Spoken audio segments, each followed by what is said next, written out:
The Red Dirt D&D podcast is brought to you by Pro Laser Cuts. The Oklahoma company provides pre-made and customizable design laser cut dice towers, tokens, and more, developed by a gamer for gamers, and now available to enhance your tabletop game. Pro Laser Cuts products can be found at many Oklahoma City area game stores, local events, and now available online at prolasercuts.com. That's laser and cuts with a Z, Pro Laser Cuts. And by SD Way Gaming, where dice goblins unite. Our friends at SD Way Gaming celebrate the beautiful dice players handpick for their games and splendor. SD Way Gaming has expanded to include many tabletop gaming varieties, accessories, and similar fun necessities to include a service for your dice addiction. You can shop for a variety of products at sdwaygaming.com or find SD Way Gaming on Facebook. Support for Red Dirt D&D comes from listeners just like you. Keep this podcast funded by giving online at donate.kosu.org.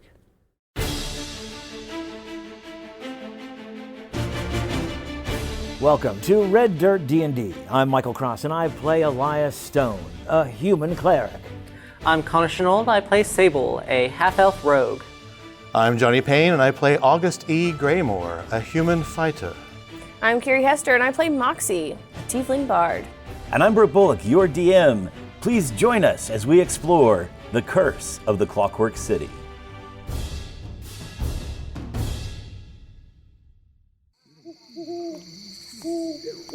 Moxie and August E. Greymore, dressed in some finery, stand outside the grand staircases to the Copper Moon. You guys go up these curving staircase entrances to the double doors set in burnished copper and dark iron. The doors open for you via a couple of servants that are just inside, and inside you see that this massive room, it's illuminated by an intricate network of magical lamps and energy-powered chandeliers suspended from the ceiling.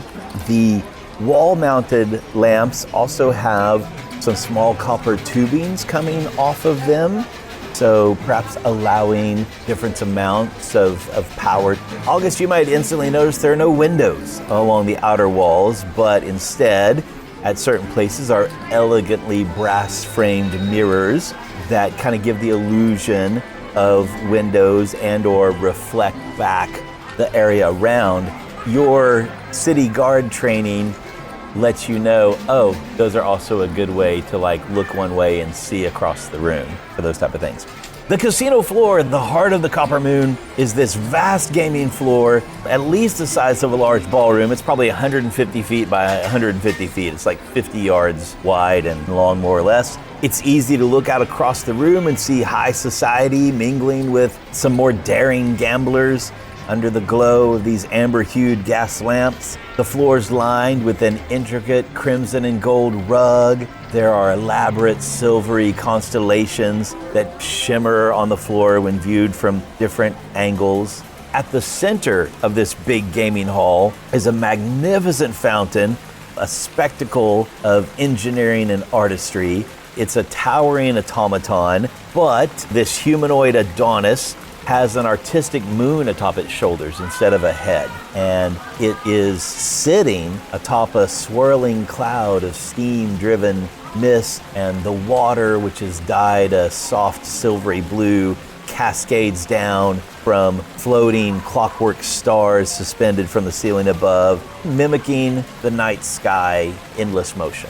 The fountain itself, the water pool itself, is illuminated in shifting shades of silvery and copper, amber hues.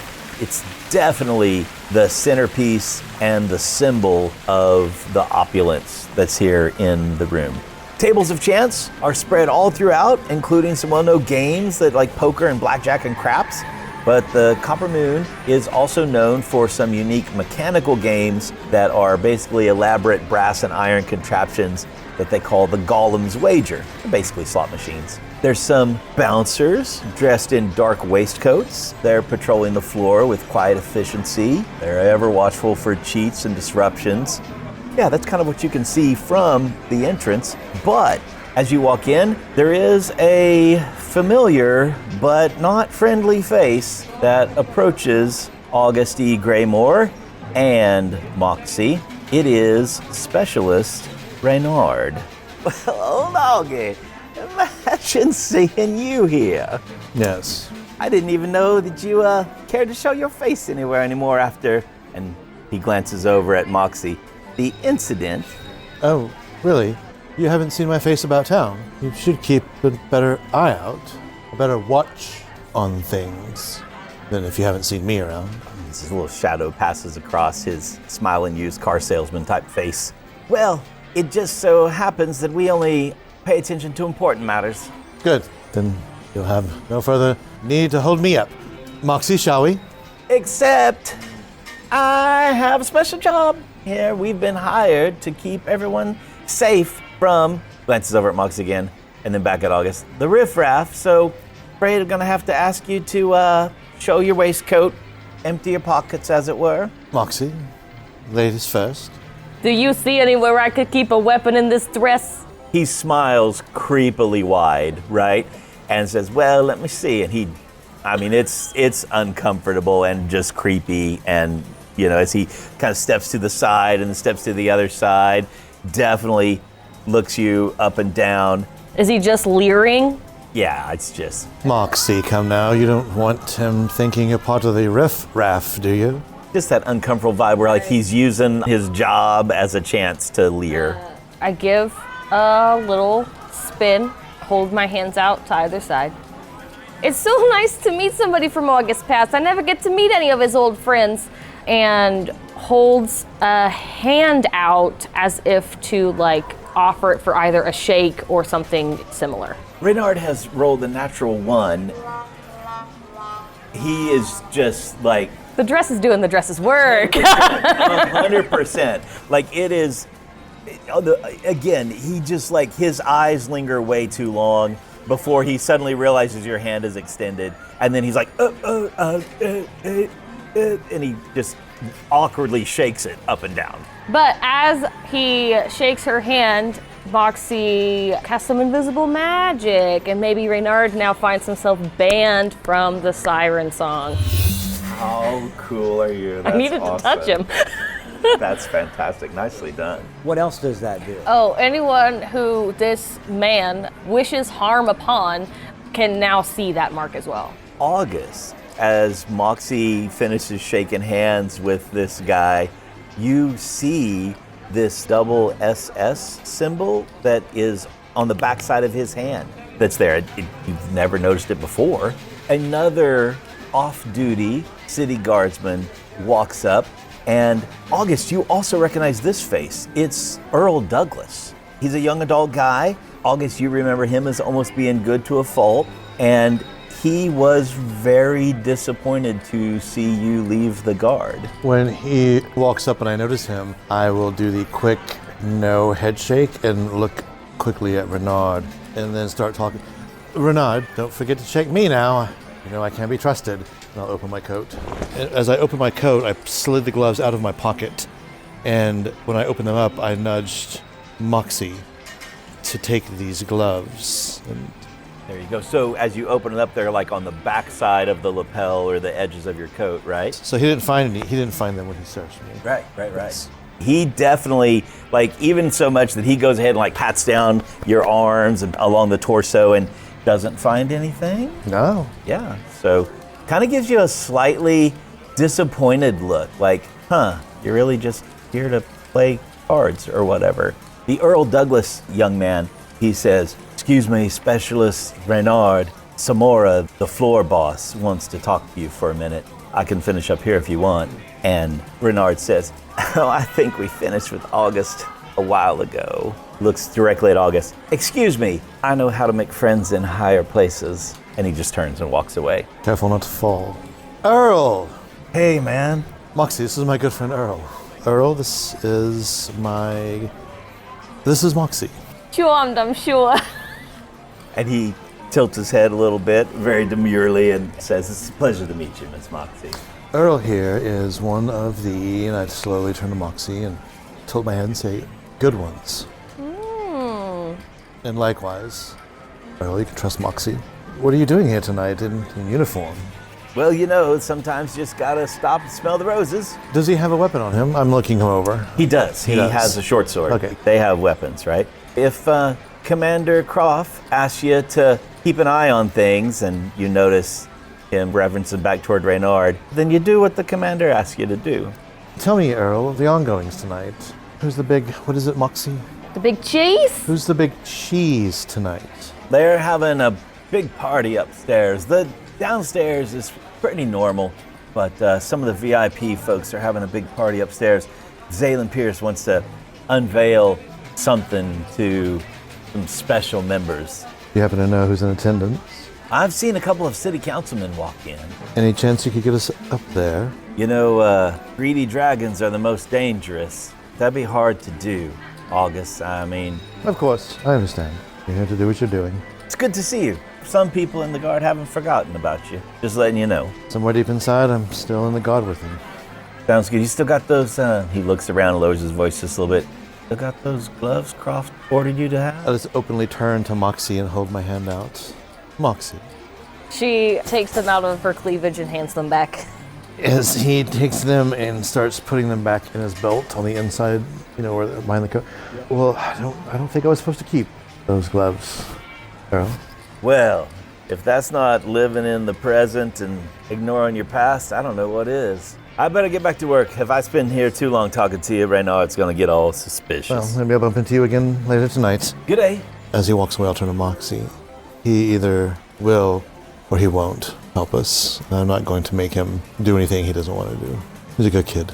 He's not riffraff. So there's music and a little band in the background. So again, the room that you can see is this big rectangle of a casino floor. Lots of tables and things all over, all around it. From the door that is down in the southwest corner, there's a big red carpet that kind of flows out into the middle of it and towards this big sculpture in the middle of the room. Behind that sculpture against the far wall is a stage, and there's a band on there, and they're just playing away. Then there's all kinds of gaming tables just all around everything. You see some stairs at the far north side going up that you assume is to like this upstairs VIP lounge if Sable has shared that location. There's an open doorway right before the stairs that goes into another room that you can't really see into yet. And you very easily figure out that at the far east side, there's the bar, and it must back up to like a kitchen because you can see plates and drinks and stuff coming out of the doors that are there. Would you to scan around, like to see if you know anybody, or maybe there's already people on the floor maybe playing some games or doing some games or anything? Is the upstairs its own floor, or is it a loft type? Like if I look up, do I see a railing? No, it appears to be like closed off. Although up there you do see some smoky windows that are up above. So there's windows where folks could look down, but you can't see through those windows. Opposite of the stage, to the right of the front doors, is a little hallway, and that's where the privy is. Do we know who was getting here first? Us? I was. You were. So I've been sitting at the bar, noticing a drink, just kind of looking around, trying to figure out what it is I want to do here, and mostly just trying to see if any of my compatriots join. They're not making any type of like stealth rolls or anything. So if you're paying attention to the door, you definitely see Moxie and August walk in, little guard interaction. And if you guys see me, I just give you a little bit of a nod, because I don't think we want to be obvious. I'm keeping an eye out for one particular young lady. Ah, yes. I'm looking for Kira. There you go. I think I also showed up before Moxie and August, because I definitely want to be at one of the card tables. I want to look in the shadows, as I think to myself, it's probably too early for Kobe to be here. August, go ahead and roll me just a good old intelligence check. Oh, well. Or wisdom. Let's make it wisdom. 18. You know, putting together in your head about Kobe coming in low, getting it into you, you know, from a tunnel or whatever, you suddenly have a somewhat troubling thought about the location your sword might be hidden. It's in the bathroom. He came in through the sewers. Yeah. Let's hope that he was smart enough to hide it in the men's room. At least it's somewhere near soap and water. So Sable, you said you arrived early, kind of with Dr. Stone or whatever. I'm assuming you tried to be sneaky and carry in some weapons of some type or whatever. How are you doing that? So definitely got a dagger in my boot, and then I'm sure there's some like rental clothing I could have gotten my hands on at the Sapphire Society. And I could totally find like maybe a vest that has like a hidden pocket, because he is dressed up pretty dapper. Very good. As you came in, are you going to use just the stealth of your hidden pockets? What I really want to do is somehow add my sleight of hand to all of that. You could use sleight of hand if it was like maybe literally like up your sleeve a little bit or whatever, maybe? Yeah, okay, let's have it around my hand area where it's hidden at, so I can use my sleight of hand for that. Well, let's have a little bit of a roll-off. How many daggers are you bringing in? 2. My first roll would be a natural 20 for a 27. Oh my gosh. For the one in my boot, it's an 18 on the dice. Do you want me to add my sleight of hand? You do not have to, because my guard that was checking you out rolled a 17 for a modified 23, and then his other roll was a 2 on the die. And I definitely want to be playing the games around here. Those sound fun. Do you look like you, Sable? Yes, what does Sable look like? You obviously went to like the supply room, the props room, the wardrobe room of the Sapphire Society. So I dug through our massive disguise kit closets and found a really nice suit set, pretty on par for higher class society. I don't look like Sable. I've got short brown hair that's hidden underneath the hat. I would say the hat is disguised as a more fashionable hat. Like maybe a little top hat? Uh-huh. Maybe a little ascot scarf thing? Little waistcoat? Do you mean a cravat? There you go. Thank you very much. But we wouldn't recognize you, point of the story. Yeah, I probably notice, I assume, when August and Moxie make it in. I'm pink and I'm gorgeous. And I've probably already seen Dr. Stone at the bar. No, I don't even recognize you. I'm trying to think about possibly going to play one of the games, but haven't decided yet. I've been scanning for the past hour or so to try and figure out which game might fit. Why don't you roll me a little D20? 13. Can you just shove them at the table I'm at so that way we can both play? Dr. Stone, you notice that there is a young lady dressed in flowing silks and perhaps has had some type of injury. She's got a pirate patch over one eye. There is a couple of burly guys that are with her, and they don't wander very far. They follow her all around to whatever game she's playing. That's just something that catches your attention as you're watching the crowd. On what table is she at now? She currently has walked over to the blackjack table. I think I'll join her. Excellent. You go over there. The bodyguards see you coming, but are permissible. They ready for you to be there with them. And there are a couple people there, including a very fashionable looking young man, brown hair, top hat, cravat, with his waistcoat. How old is this woman? Well, I mean, approximately, obviously. She appears to be 23, 24-ish years old. Appears to be human. I settle up and I say, so do you know how this game is played? And she gives you a look, and then her gaze lingers down to your shoes for a minute, and she smiles very sweetly and says, "First time in Ironspire?" Yeah, actually, I'm from Calamera. Well, I've been here for about a week. I just set up a doctor's office here in Ironspire. I had one in Calamera, so I thought I'd expand here in the Clockwork City because of so many great opportunities. So I thought this would be a great place to set up my doctor's office. Oh, very nice. Just blowing off a little steam after a hard day of surgery or something? Not surgery, but we did have a couple of gentlemen from the harbor, and I don't want to go into the gory details, but they'd had some incidents that I had to take care of, and it was a little difficult, so I thought I would come up here, have a few drinks, and maybe play a few games, because I heard so much about this place. Well, this game is called Blackjack, named after some legendary hero I don't remember exactly what he did, but basically, you have a couple of cards, and in our case, we're going to roll 2d10s. The person closest to 21 without going over wins the pot. That sounds fantastic. We play against the dealer, and she makes a motion over to a tanned young lady with silvery threads through her hair. Half elven, it looks like. But we're just about ready for the next round if anyone wants in. I think I'll join y'all, if y'all don't mind. And so the dealer says, place your bets, place your bets. I'll do 2 gold pieces, because I don't know how to play this game. I'll do 3 gold pieces. I got a 2 and an 8. I think that I would like to take another card. All right, so the dealer gives you another card. Roll that dice. That would be another 8. So I have 18. I will hold right there. And the dealer makes a motion over to our Sable in Disguise character. I'll take another card as well, as my hand shows an ace and a 3. So ace can either count as 1 or 11. I'll take another card. So I rolled a 7, 14. All right, so there you go. The dealer's going to take a card as well. The dealer has 11 showing and rolled a 9. And the dealer takes the winnings from everybody around the table. August, perhaps you've been surveying the room. You see Dr. Stone playing cards. What are you doing? Once I realized what had happened, Moxie, Yeah? you see Dr. Stone over there?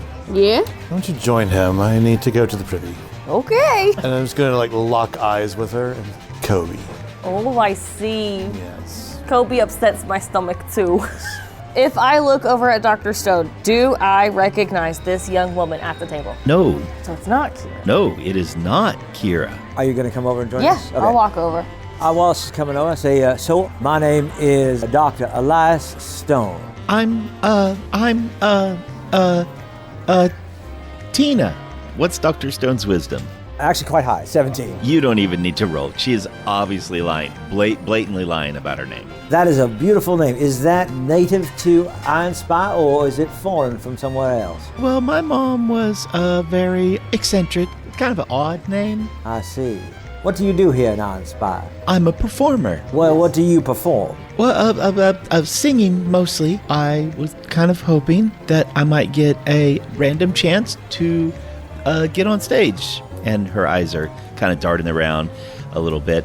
You know, they're here at the casino to maybe get a chance to make my way. I see. Do you sing? Oh, yes, I sing. And your name is just Tina. Tina Barbio. Well, have you talked to the owner about possibly getting you on stage? Do you know him? I do not, but I bet you I could find out. Oh, Mr. Pierce, I think.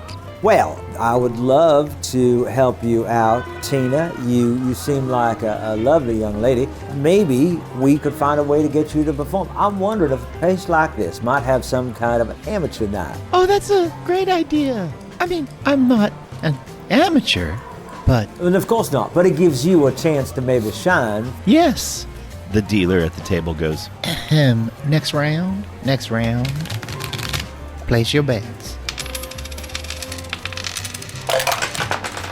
So I got a 5 and a 7, so I got a 12. I'm also going to bet another 2 gold pieces. And that is awful, but I am going to get one more card. That would be a 1. That would be 13. I'm going to get one more for a 9. I have busted. Oh, very good. Pretend Sable? Yeah, I'm gonna place another 3 gold, and I got a 9 and a 9 for an 18, so I'm gonna stay. Our dealer has a 5 and a 6 showing. Is Tina playing? Oh, no, yeah, Tina's going to play too. Thank you very much. So Tina has a 19 showing. She's going to stay. And the dealer has a 5 and a 6 showing and rolled another 9 for a 20 again. And the dealer smiles and pulls in all the winnings. Connor, if you don't mind, make me another perception check. I was about to say, is she skimming any of it? Oh, that's a natural one. I was not paying attention. Meanwhile, in the Privy, August, you've walked in. It's quite large. It kind of splits left and right. You don't see any demarcations about gender or anything, but on each side to the left and right are about 6 stalls, so 12 total. They don't have doors or anything on them, but there's little curtains you can pull, and surprisingly, there's a smell of lavender and citrus. The smell is really not that bad, despite the kind of outhouse style seating. Can I do the thing where it's like I kind of look down at the floor and I can see if there's feet? Oh, yeah. You can make a perception check if you want to. Perception is 14. Natural one on the old stealth. Right after you get in, you hear a little doesn't sound like human. I'll just approach. You approach this stall, take a deep breath, lean over, and sure enough, about 10 feet down, there is a kobold just clinging to the walls. I don't know if kobolds sweat, but you could tell. It's been an effort to be staying here for a while. I'm going to go to the stall next to me, remove that curtain, go back into this stall, close the curtain, lower the curtain down. How did you present the sword for him to deliver? Did you wrap it in anything, a little bundle? I mean, it would have just had like a cloth around it, twine tying it on. Yeah.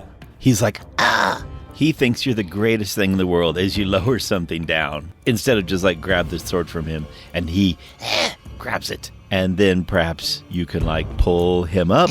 As you do so, he is exactly as you expect. He is just not clean at all as you pull him up out of the toilet. He's holding the sword really, really close to his body. For the most part, the raggedy cloth wrapped around it, it's not clean, but it's also not as bad as you thought it would be. Broadsword. No need to thrust it in my direction. Hold it for just a moment, and I'm going to try and find the twine, pull the knot out, just touching with my fingertips the corner of the just peeling it back until I can see clean sword. You can totally do that. And meanwhile, Kobe has straddled the hole in the privy, and he's holding it there for you. So that way you don't have to try hold him up with the curtain and mess with the sword. So I will just keep doing this until I can get to enough sword to take it. Is it your short sword or your standard long sword? What is it? I would have been smart enough to have brought something that I could hide. So short. Okay, Kobe. Thank you. Mission accomplished. You will be rewarded with much scones. Oh, maple. Stop doing that with that stuff all over you. Why don't you go back to where you came? Yeah. And go for a nice swim. Head back to the siren song. Oh, yeah. Okay. And roll me percentile dice. You can be in charge of fate this time. 10 and a 7. 17% chance. Very good. That is totally below 50%. Behind you, you hear a somewhat drunken voice saying, "All I know is that they gotta keep playing the game." And there's apparently human male guy stumbling into the privy hallway.